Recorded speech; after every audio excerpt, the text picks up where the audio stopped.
Ranjan Kumar Gupta, yes please बैठिए। Thank you. 2016 में आपने छपरा से डिप्लोमा किया है। Yes sir. क्या स्ट्रीम था आपका? Diploma in mechanical automobile branch. Diploma in mechanical and automobile branch. चलिए, बहुत अच्छा है। और तब से आप कहाँ कार्यरत हैं? सर अभी मैं HPCL Hindustan petroleum corporation limited Visakhapatnam में अभी कार्यरत हूँ। और उस बीच 2018 में मैं HPCL जॉब पाया। 2018 और 2016 के बीच में मैं 1 ईयर अप्रेंटिसशिप किया IOCL हल्दिया पाइपलाइन में। अच्छा, IOCL हल्दिया में भी काम कर चुके हैं और अभी आप HPCL विशाखापट्टनम पर कार्यरत हूँ। जहाँ आप पोस्टेड हैं वहाँ आपके अलावा और कितने लोग काम कर रहे हैं? सर मेरे अलावा अप्रॉक्स 2000 के अप्रॉक्स लोग काम करते हैं, जिसमें 2 डिपार्टमेंट है, एग्जीक्यूटिव और नॉन एग्जीक्यूटिव। एग्जीक्यूटिव और नॉन एग्जीक्यूटिव हम लोग डिप्लोमा वाले जो भी पोस्ट हैं वो नॉन एग्जीक्यूटिव के अंदर आते हैं। और एग्जीक्यूटिव में कौन आता है? जो बीटेक से क्वालिफाई करके जाते हैं। फिर आपने बीटेक क्यों नहीं किया जॉब के लिए? सर मेरा जो फर्स्ट एम था कि मैं जॉब को, चूँकि मेरे जो फैमिली पारिवारिक स्थिति थी वो उतनी सही नहीं थी, तो मैंने जॉब को प्रेफरेंस दिया पहले। अच्छा। और इसलिए मैंने बीटेक नहीं किया क्योंकि मेरे प्रिपरेशन में कुछ बाधाएं आ सकती है। अच्छा, ये बताइए कि HPCL में जो आपका पोस्ट है वो क्या है और क्या काम करते हैं आप? सर मेरी पोस्ट वहाँ पे पावर एंड यूटिलिटी डिपार्टमेंट के अंतर्गत, पावर एंड यूटिलिटी डिपार्टमेंट के अंतर्गत ऑपरेशन टेक्नीशियन का पोस्ट है। ऑपरेशन टेक्नीशियन, यानी इलेक्ट्रिसिटी से संबंधित मामलों को आप? नो सर, मेरा पावर एंड यूटिलिटी डिपार्टमेंट में मैकेनिकल से रिलेटेड जॉब है, जैसे कूलिंग टावर हो गया और एक ETP प्लांट होता है, एक इक्विवेलेंट ट्रीटमेंट प्लांट होता है, उसमें मैंने वहाँ पे काम किया है। और एक तीसरा प्लांट है LLPH लो लिफ्ट पंप हाउस करके प्लांट है छोटा सा, तो उसमें भी मैंने काम किया। ये जो ट्रीटमेंट प्लांट है ये क्या होता है? ट्रीटमेंट प्लांट किस प्रकार से? हम लोग अक्सर सुनते हैं water treatment, sewage treatment. What is the type of treatment? मतलब आदमी के संदर्भ में तो सुनते हैं ट्रीटमेंट मतलब इलाज, तो यहाँ ट्रीटमेंट का क्या मतलब? सर इक्विवेलेंट ट्रीटमेंट प्लांट भी एक प्रकार का वाटर ट्रीटमेंट प्लांट ही होता है, जिसके अंदर जितने भी इक्विवेलेंट्स होते हैं बाकी यूनिट्स से, जैसे और भी यूनिट्स है, जो प्रोसेसिंग यूनिट्स होते हैं, उस प्रोसेसिंग यूनिट से जो भी वाटर, गंदे वाटर आते हैं, उन वाटर को हम लोग अपने इक्विवेलेंट ट्रीटमेंट वाटर प्लांट में हम लोग प्रोसेस करते हैं वहाँ पे कुछ केमिकल्स की मदद से। फिर उनको एक मिनास का स्टैंडर्ड होता है, उस स्टैंडर्ड को पूरा करने के बाद ही हम लोग बाहर सी में उसको छोड़ते हैं। अच्छा, ठीक है, नहीं तो सी पॉल्यूशन होने का नहीं तो खतरा है। हाँ, फिर साइड से CPCB का एक उसमें ऑडिट होता है, उसके अंतर्गत फिर ये सब जांच होता है कि हाँ एक्चुअल में क्वालिटी आ रहा है या नहीं, अच्छा। मिनास को वो फुलफिल कर रहा है या नहीं। मान लीजिए कि कोई ऑयल टैंकर बाहर से विदेश से आ रहा है और विशाखापट्टनम के तट के आसपास ऑयल स्पिल हो जाता है या दुर्घटनाग्रस्त हो जाता है और जो ऑयल है वो समुद्र के ऊपरी वाली सतह पर फैल जाता है। तो इस प्रकार के ऑयल को रिमूव करने के लिए, ठीक है, ये तो वाटर ट्रीटमेंट का ही इशू है, इस तरह के ऑयल को रिमूव करने के लिए क्या क्या उपाय हो सकते हैं? सर अगर कुछ ऑयल अगर वाटर के ऊपर स्पिल हो जाता है, जैसा कि हम लोग जानते हैं कि उसका जो स्पेसिफिक ग्रेविटी होता है वो वाटर की तुलना में ऑयल का थोड़ा कम होता है, तो वो लाजमी है कि वो वाटर के ऊपर में फ्लोट करेगा।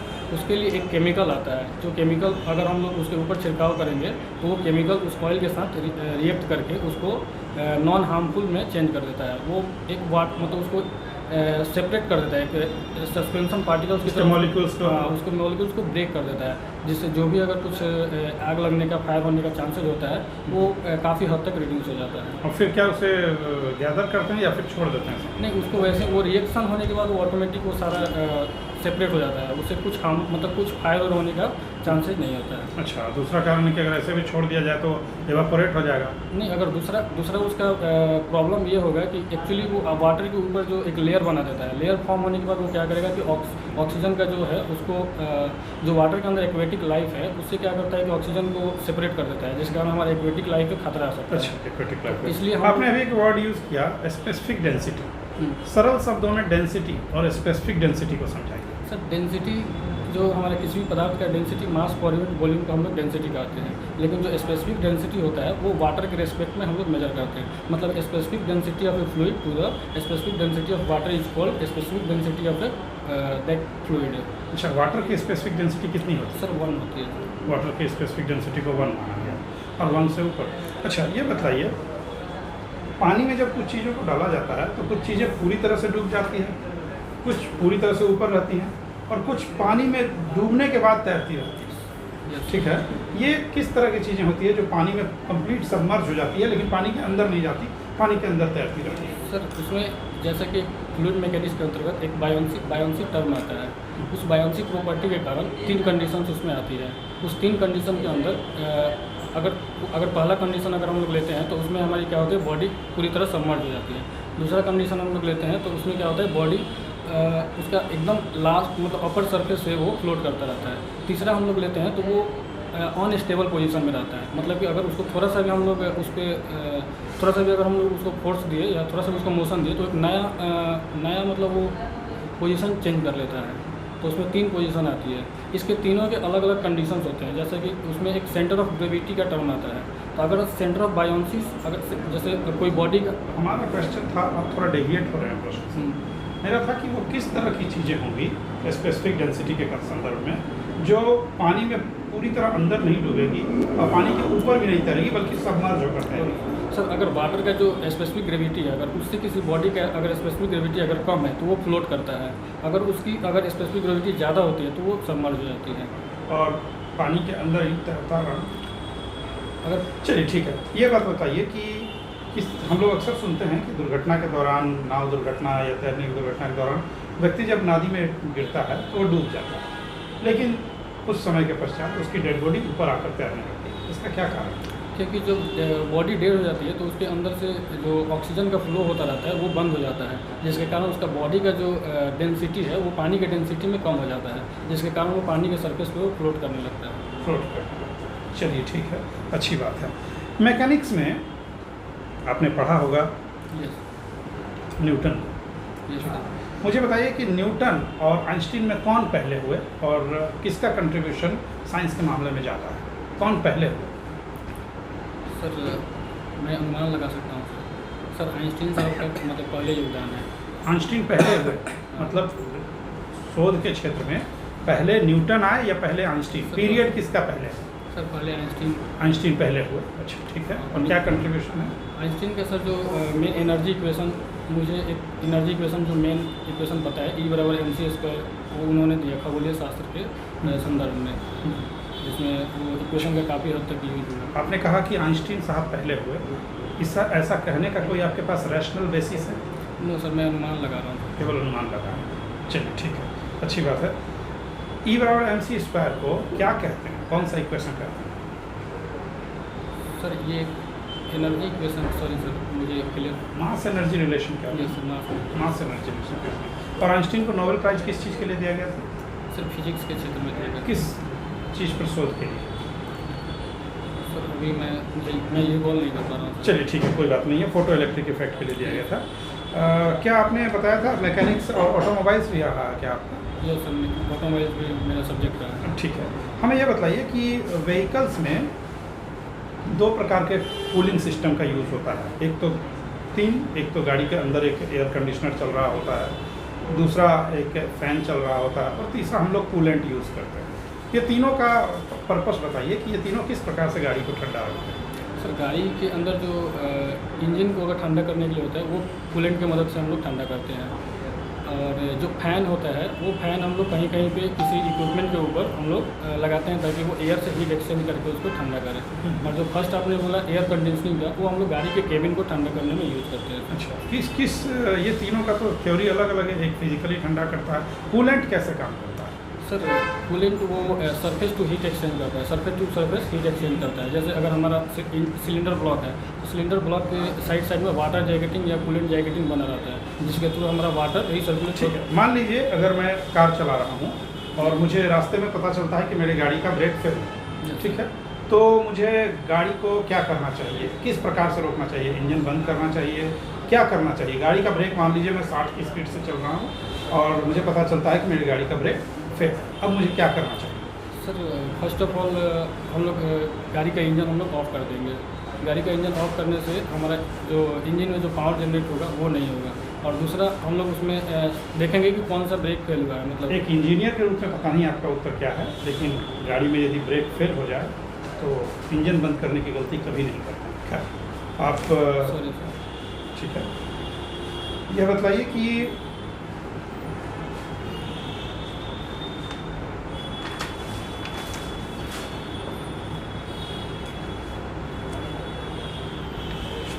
हम लोगों ने ग्रेविटेशन को देखा है कि ग्रेविटेशन जो होता है जहाँ है वहीं पर हम लोग बातचीत कर पाते हैं, और ग्रेविटेशन का लाइफ को सस्टेन करने में काफ़ी रोल है। नेचर में पाए जाने वाले और दो फोर्स बतलाइए जो नेचर, जैसे ग्रेविटेशन एक नेचुरल फोर्स है, हम इसे क्रिएट नहीं करते, इसका सोर्स कहाँ है? जैसे किसी फोर्स का एक सोर्स होता है, तो ग्रेविटेशन का सोर्स बताइएगा। सर ग्रेविटेशन जनरली दो मास वाले बॉडी के बीच में लगता है, तो उसका सोर्स मुझे जहाँ पृथ्वी के ग्रेविटेशन का सोर्स क्या है? पृथ्वी के सर मैं रिकॉल नहीं कर पा रहा हूँ। आप ये तो समझ रहे हैं ना कि फोर्स का कोई सोर्स होता है, यस है ना? तो अर्थ के ग्रेविटेशन का सोर्स क्या है? सर पृथ्वी का मास होता है सर। पृथ्वी का मास। और दो ऐसे नेचुरल फोर्सेस बताइए जो नेचर में एग्जिस्ट करते हैं। सर एक तो हमारा इनर्शिया फोर्स हो गया, फ्रिक्शनल फोर्स भी, जिसके माध्यम से हम लोग सरफेस पे चलते हैं। ठीक है। अगर फ्रिक्शन नहीं रहेगा तो हम लोग स्लाइड होकर गिर सकते हैं। फर्स्ट एक तरह का फोर्स हो गया, और दूसरा हमारा एक विस्कस फोर्स होता है, जिसके कारण एक लिक्विड किसी दूसरे लिक्विड में फ्लो करता है। चलिए ठीक है, अच्छी बात है। मैं एक्सपेक्ट कर रहा था कि आप मैग्नेटिज्म बोलेंगे, क्योंकि magnetism is also type of gravitation कह लीजिए। जैसे अर्थ के पास जो मैग्नेटिज्म है वो ग्रेविटेशन है, मैग्नेट है तो नेचुरली एग्जिस्ट करता है। चलिए ठीक है। रंजन, Yes. आप सारण से हैं। यस सर, सारण से। सारण से यदि आपसे पूछा जाए कि किसी व्यक्ति का नाम बताइए जिनका प्रभाव पूरे भारत पर है, किनका नाम लेना चाहेंगे? सर उसमें फर्स्ट व्यक्ति का मैं नाम लूँगा, जिनका नाम है लोकनायक जयप्रकाश नारायण, जिनका एक क्रांति था, संपूर्ण क्रांति, उसका इफेक्ट पूरे देश में रहा था। और दूसरा सर एक लेखक हैं, एक भिखारी ठाकुर, जिनका पूरा देश में पूरा प्रभाव रहा था सर। अपने जयप्रकाश नारायण का नाम लिया। Yes. संपूर्ण क्रांति क्या होता पता है? सर संपूर्ण क्रांति एक तरह का छात्र नेता के द्वारा किए गया आंदोलन था, जिसका जयप्रकाश नारायण, लोकनायक जयप्रकाश नारायण के द्वारा नेतृत्व किया गया था। तो उसमें मेनली जो हमारा उद्देश्य था कि उसमें जो आंदोलन करने का जो तरीका था वो था शांतिपूर्ण आंदोलन करना है, और दूसरा जो मेन उद्देश्य था ये था कि जो भी भूखमरी है और बढ़ती बेरोजगारी है, और मतलब कुछ ऐसे चीज़ों को जो देश में समाज के लिए जो ज़्यादा सही हो, उसके लिए उद्देश्य था, मैं उसकी मांग थी। आप एडम स्मिथ का नाम सुने हैं? Yes sir. कौन है? सर वो इकोनॉमिक्स के क्षेत्र में उनकी एक पुस्तक है। क्या नाम है पता है? सर अभी wealth of Nations. Yes sir, wealth of Nations. उसमें क्या बताया गया है? सर मैं रिकॉल नहीं कर रहा। सर केन्स का नाम सुने हैं? John Maynard Keynes. Sorry sir. चलिए आप हमें बताइए, ये चंपारण सत्याग्रह Yes, सुने होंगे, Yes, sir. क्यों हुआ था? सर एक्चुअली चंपारण सत्याग्रह हमारे चंपारण, पश्चिम चंपारण से स्टार्ट हुआ था, जिसका मेन नेतृत्व हमारे स्वर्गीय गांधी जी के द्वारा नेतृत्व किया गया था। एक्चुअली चंपारण सत्याग्रह का मेन उद्देश्य था, जो नील की खेती हो रही थी उसमें बहुत ज़्यादा दुर्व्यवहार हो रहा था। जो नील की खेती करने वाले किसान थे उनके साथ हमारे ब्रिटिशर से, अंग्रेजों के द्वारा, सो उस दुर्व्यवहार को रोकना ही हमारा मेन उद्देश्य था नील की खेती में। आपने अभी श्रीलंका क्राइसिस के बारे में पढ़ा होगा, पढ़े हैं? Yes sir, yes. वहाँ पब्लिक के द्वारा वहाँ का जो प्रेसिडेंट हैं उनके आवास पर जाकर तोड़ करना, यस सर, ठीक है, यस घेर सर, देना, यस। क्या लगता है आपको, सही है या गलत है? सर इसके संदर्भ में सर एक्चुअली वो पब्लिक मोब है एक तरह का। तो जो प्रेसिडेंट अभी वहाँ पे क्या है कि जो भी हमारे दैनिक उपयोगी वाली चीज़ है वो सही से ना मिलने के कारण जो लोगों में आक्रोश है, उस आक्रोश के कारण वो लोग प्रेसिडेंट जो आवास है वहाँ पे वो लोग ऐसा मॉब मतलब कि ऐसा धरना प्रदर्शन ऐसा कर रहे हैं। लेकिन मुझे जहाँ तक लगता है कि वहाँ पे सरकार को थोड़ी और टाइम देनी चाहिए, उसके अनुसार वो लोग शांतिपूर्ण धरना होने चाहिए। आपने शिंजो आबे का नाम सुना होगा? Yes sir. अभी कुछ दिन पहले Yes, उनकी निर्मम हत्या हुई है, जो कि दुखद घटना है। Yes sir, yes. हमारे भारत के अच्छे साथी रहे हैं। यस अब बताइए कि भारत में उनका क्या कंट्रीब्यूशन है? सर मुझे ज़्यादा नहीं पता है सर। एक चीज़ मैं अनुमान लगा रहा हूँ सर, वो एक बार भारत की यात्रा पे आए थे, तो भारत की यात्रा के दौरान जो गौतम बुद्ध से रिलेटेड गाया में कुछ बनाने के लिए उन्होंने वादा किया था। तो वो मतलब धार्मिक बौद्ध धर्म से रिलेटेड कुछ नालंदा विश्वविद्यालय को उन्होंने फिर से मरम्मत करवाने का उस टाइम वादा किया था, भारत के साथ एग्रीमेंट किया था। क्या लगता है आपको, नालंदा विश्वविद्यालय को फिर से अगर स्टार्टिंग किया जाए तो नालंदा विश्वविद्यालय अपने उसी जो समृद्धि है, उसका जो उपलब्धि है प्राचीन समय का, उसको उस गौरव को प्राप्त कर पाएगी? यस सर, श्योर गौरव प्राप्त करेगा सर। आज भी ऐसा माना जाता है कि नालंदा विश्वविद्यालय में ऐसी अभी भी इतनी अवशेष बची है जिसके सहारे हम लोग बहुत सारे ज्ञान को हम लोग इकट्ठा कर सकते हैं। तो मुझे लगता है कि अगर अभी से भी अगर मरम्मत किया जाए तो ये जो प्राचीन गौरव है उसको ये प्राप्त कर सकता है। इसका मतलब ये हुआ कि प्राचीन समय में जो बिहार का एक स्टेटस है एजुकेशन के क्षेत्र में, हमें उम्मीद है कि बिहार फिर उस स्टेटस को प्राप्त करेगी। यह सर, प्राप्त कर सकते हैं। हर जगह इसके बारे में बात भी की जाती है कि बिहार का जो प्राचीन जो एजुकेशन सिस्टम है वो काफ़ी देश में प्रशंसनीय है। और अभी जो हमारे IAS IPS जो हम सिलेक्ट होके जाते हैं यहाँ से, उसके संदर्भ में ऑलरेडी बाकी स्टेट्स ऐसा मतलब इसके बारे में बात होती है। मुझे एक लास्ट क्वेश्चन आपसे पूछ लेते हैं। मान लीजिए कि नालंदा विश्वविद्यालय को जीर्णोद्धार के लिए उसकी फिर से रीओपनिंग हो, वहाँ पर फिर से पढ़ाई स्टार्ट हो, उसका काम आपको सौंप दिया जाता है एक ऑफिसर के रूप में, आप क्या करना चाहेंगे? सर फर्स्ट ऑफ ऑल उसके लिए मैं सर इसका मैं जवाब नहीं दे पाऊँगा। अच्छा, ये बताइए कि already just you are working in HPC, yes sir. तो फिर क्यों आप एज ए MBI के रूप में कैरियर बनाना चाहते हैं एज ए इंस्पेक्टर? वहाँ तो बहुत अच्छा अपॉर्चुनिटीज़ है। Sir yes sir, opportunity sir मैं इसके बारे में सर 2-3 चीज़ मैं बोलना चाहूँगा, जिसमें पहला चीज़ है कि MBI का जॉब उतना ही डायनेमिक है जितना एक स्टेट सिविल सर्विस का जॉब होता है। और मुझे डायनेमिक कार्यों को करने में ज़्यादा रुचि लगता है। तो मुझे लगता है कि मेरी जो कैपेबिलिटी है, जो कैपेसिटी है, उसका जो डिपार्टमेंट है वो यूज़ कर सकती है। अच्छा, और दूसरी ये बताइए मेरे को कि BHP होता है, BHP का नाम सुना है? Yes sir, yes. BHP को कैसे मेजर करते हैं? सर BHP को मेजर करने का जो साफ्ट पे पावर होता है, जो साफ्ट पे क्रैंक साफ्ट पे जो पावर जनरेट होता है उसको हम लोग BHP कहते हैं। BHP मेजर करने का 3 प्रोसेस होता है। एक उसमें पहला ट्रॉनी ब्रेक एक मीटर होता है, उसके सहारे हम लोग मेजर करते हैं। दूसरा एक ड्रम ब्रेक डायनेमोमीटर होता है, उसके सहारे हम लोग मेजर करते हैं। और तीसरा सर मैं रिकॉल नहीं करता हूँ। अच्छा, तीसरा रिकॉल नहीं कर पा रहा है। अच्छा, 2 स्ट्रोक इंजन जो होता है वो Yes. जनरली कार में यूज नहीं करते, यस सर। क्यों ऐसा होता है? सर 2 स्ट्रोक इंजन का जो मैकेनिकल एफिशिएंसी है वो तो ज़्यादा होता है, लेकिन थर्मल एफिशिएंसी उसका काफ़ी कम होता है। तो उसमें थर्मल एफिशिएंसी और मैकेनिकल एफिशिएंसी हाँ यस सर। क्या होता है ये? सर थर्मल एफिशिएंसी जो होता है वो हमारा उसका एक फार्मूला होता है 1 - T1/T2, तो जो कि थर्मल एफिशिएंसी होता है। मैकेनिकल एफिशिएंसी जो होता है हमारा ब्रेक पावर बटा इंडिकेटेड पावर होता है। अच्छा। तो उसका हम लोग मैकेनिकल एफिशिएंसी बोलते हैं।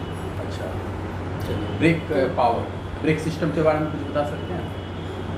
Sir yes sir, brake system generally 3 type के होते हैं। कौन कौन से? एक हमारा बैंड ब्रेक सिस्टम होता है, एक उसके बाद ड्रम ब्रेक सिस्टम होता है, और तीसरा अच्छा, HPCL जो है एक नवरत्न कंपनी है, एग्जैक्टली ना जानते हैं सर आप? महारत्न। महानवरत्न। ये क्या होता है महानवरत्न कंपनी और महारत्न और मिनी रत्न, ये क्या होता है? सर किसी भी कंपनी को महारत्न, नवरत्न या मिनी रत्न का दर्जा देने के लिए उसके लिए कुछ क्राइटेरिया है, क्या criteria? जिसके आधार पे हम लोग उसका महारत्न का दर्जा देते हैं। जैसे महारत्न के लिए जो है उसमें क्या होता है कि जो नेट प्रॉफिट होना चाहिए वो 5000 करोड़ से ऊपर का होना चाहिए। Okay. और फॉर द 3 इयर्स लगातार। हाँ, और दूसरा जो क्राइटेरिया होता है उसमें आपको 15,000 net worth annual, average annual net worth 15,000 crore के ऊपर होना चाहिए। अच्छा, और तीसरा जो होता है वो 25,000 के ऊपर एनुअल टर्नओवर होना चाहिए, अच्छा। 25,000 अच्छा। करोड़ के ऊपर ये चीज़ बताइए 3 साल कि की। PSU का नाम सुना है? PSU Yes, sir. जो आप just you are working in Yes, sir, yes, ये PSU क्या होता है और कैसे नवरत्न कंपनियों या महानवरत्न कंपनी जो है ये इसको कैसे ये टैकल करती है, क्या हैंडलिंग करती है? PSU होता क्या है, मुझे ये बताइए। सर PSU का जो फुल फॉर्म होता है पब्लिक सेक्टर इंटरप्राइज होता है, जिसको कोई किसी भी कंपनी को PSU या प्राइवेट कंपनी का दर्जा देने के लिए एक क्राइटेरिया होती है। अच्छा। अगर उसमें सरकार का शेयर अगर 51% या 51% से ज़्यादा होता है तो वैसी कंपनी PSU के अंतर्गत आती है। उसके बाद PSU को हम लोग डिवाइड करते हैं कि कौन सी कंपनी महारत्ना में आएगी, कौन सी कंपनी नवरत्ना में आएगी और कौन सी कंपनी अच्छा, मिनी रत्ना में आएगी। गवर्नर्स के मुझे जो है गवर्नर्स के 2 पावर्स बताइए ऐसे जो कि उसकी बड़ी गवर्नर्स को उसके डेजिनेशन के लिए गवर्नर्स को हम जानते हैं, कोई ऐसी 2 शक्तियाँ बताइए। सर पहला पावर तो ये होता है कि वो किसी भी तरह के ऑफेंसेस से रिलेटेड जो उसको ऑफेंस के रिगार्डिंग जो भी उसको सजा पनिशमेंट दिया जाता है उसको वो माफ़ कर सकता है। ठीक है। और दूसरा जो राज्यपाल का जो होता है वो हमारे या तो स्टेट के लेवल पे या देश के लेवल पे उसका प्रधान व्यक्ति होता है। अच्छा, एक क्वेश्चन और कि आप अभी ग्रुप 7 की बैठक की यस सर। है ना, ग्रुप 7 क्या है ये मुझे बता दीजिए। सर G7 7 देशों का एक संगठन है जिसके अंतर्गत जो भी आर्थिक रूप से जो भी विकासशील या विकसित देश हैं उनको मिला के एक G7 देश बनाया गया है, जिनका मकसद होता है इंटरनेशनल लेवल पे इंटरनेशनल लेवल की समस्या को समाधान करना चाहिए। प्लेइंग गिटार हॉबी है आपकी, क्या बजाते हैं गिटार पर आप? सर गिटार पे जनरली मैं सॉन्ग्स बजाता हूँ सर, बॉलीवुड सॉन्ग्स। कितना थ्रेड होते हैं गिटार में? 6 थ्रेड होते हैं सर। क्या कारण है 6 थ्रेड होने का? सर जैसे हम लोग जानते हैं कि सुर 7 हैं, यस सर। ठीक है, फिर ये 6 थ्रेड क्यों होते हैं? सर इसके बारे में तो सर सॉरी सर। चलिए ठीक है। आप नॉवेल्स भी पढ़ते हैं? Yes, किस sir. तरह के नॉवल पढ़ते हैं आप? सर मैं नॉवेल्स मोटिवेशन तौर पे मैं पढ़ता हूँ। कोई एक अच्छे राइटर का या नॉवल का नाम बताइए। सर द सीक्रेट मैंने रिसेंटली 3 मंथ्स पहले मैं एक द सीक्रेट पढ़ा था, रोंडा बॉर्न के द्वारा लिखा गया एक बुक है। क्या थीम है इसका? सर इसमें जो मेन जो बुक का ओवरऑल जो एक लर्निंग पॉइंट है वो है कि आप कैसे सोचते हैं और आप क्या बनते हैं, मतलब जो सोचते हैं आप वही बनते हैं। क्योंकि ये नॉवल इंग्लिश में होगा, Yes, तो sir. इस नॉवल से कोई एक ऐसा मोटिवेटिंग लाइन आप इंग्लिश में बताइए जो आपने पढ़ा होगा और आपको अच्छा लगा और आप इसे प्राय कहीं कोट करते होंगे। कोई भी ऐसा लाइन? सर यही है, जो आप सोचते हैं वो आप बनते हैं। Pardon, can you speak in English? How you think you become the same way. और लर्निंग न्यू लैंग्वेजेस, कौन सा न्यू लैंग्वेज सीख रहे हैं आजकल? सर मुझे मेरी जो मदर टंग है वो भोजपुरी है, मैं इंग्लिश भी बोल लेता हूँ सर, मेरी हिंदी ऑफिशियल लैंग्वेज है। इसके साथ साथ अभी मैं विशाखापट्टनम में रह रहा हूँ तो मैं तेलुगु भी बोल लेता हूँ सर, और इसके साथ साथ मुझे बांग्ला भी समझ में आती है लेकिन मैं बोल नहीं पाता। चलिए ठीक है, आप जा सकते हैं। थैंक यू सर, नमस्ते। Come back please, come back for feedback.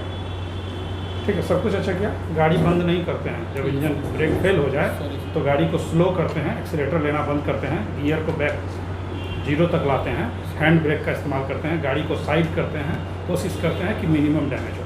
बंद करेंगे तो सारा सिस्टम लॉक हो जाएगा, स्टीयरिंग तक लॉक हो जाएगा, बड़ा एक्सीडेंट हो जाएगा। हैंड ब्रेक तो है ही, बंद करने की गलती तो बिल्कुल भी नहीं करते। ठीक है, समझ में आया बात को? ठीक है। दूसरा चीज़ क्या है कि आइंस्टीन बाद में हुए, उन्होंने न्यूटन की थ्योरी को ज़्यादा अच्छे से एक्सप्लेन किया था, उसकी लिमिट्स बतलाई थी। ठीक है, आप जा सकते हैं। बाकी जितनी भी चीज़ें आपने बताई है, जयप्रकाश नारायण या छपरा सारण साइड की, ठीक है, उसी क्षेत्र लगभग सब पहले इंक्लूड जगह था। ठीक है, और जो भी आपने जवाब दिया काफ़ी अच्छा है, बहुत सुलझे हुए तरीके से जवाब दें और अध्ययन कीजिए, करंट अफेयर्स ये सब के बारे में ज़्यादा पढ़ लीजिए। सर पॉलिटिक्स के बारे में मुझे उतना ज़्यादा जितना नहीं जानते हैं, इंटरव्यू ये चीज़ नहीं है कि आप कितना जानते Yes, हैं, sir. इंटरव्यू ये है कि आप जो जानते हैं उसे किस प्रकार व्यक्त करते हैं। Yes sir. समझ गए? एक तो वो है अभिव्यक्ति का, इसमें एक प्रकार से टेस्ट होता है, और दूसरा है कि आपकी सोशिएबिलिटी कितनी है। Yes, हम sir. आपको MBI के पोस्ट पर बैठा दें, मान लीजिए हम नहीं, जो रियल इंटरव्यू बोर्ड है वो आपको MBI के पोस्ट पर बैठा दे, तो आप भारत सरकार या बिहार सरकार की शक्तियों का किस प्रकार से प्रयोग करेंगे जनता के हित में, अपने साथ के लोगों के, ये आपकी सुटेबिलिटी ऑफ पोस्ट देखी जाती है। Yes sir. ठीक है, तो कितना जानते हैं, बी ऑल और नो ऑल वाला कोई आप कंसेप्ट कैसे एक्सप्रेस करते हैं अपने व्यू को, कैसे प्रेजेंट ठीक करते है। हैं fans कम- के कम साथ, next ये please. बहुत मायने रखता है। सर वो 6 थ्रेड का मैं एक्चुअली रीजन में खोज नहीं पाया 6 थ्रेड का, गिटार में 6 थ्रेड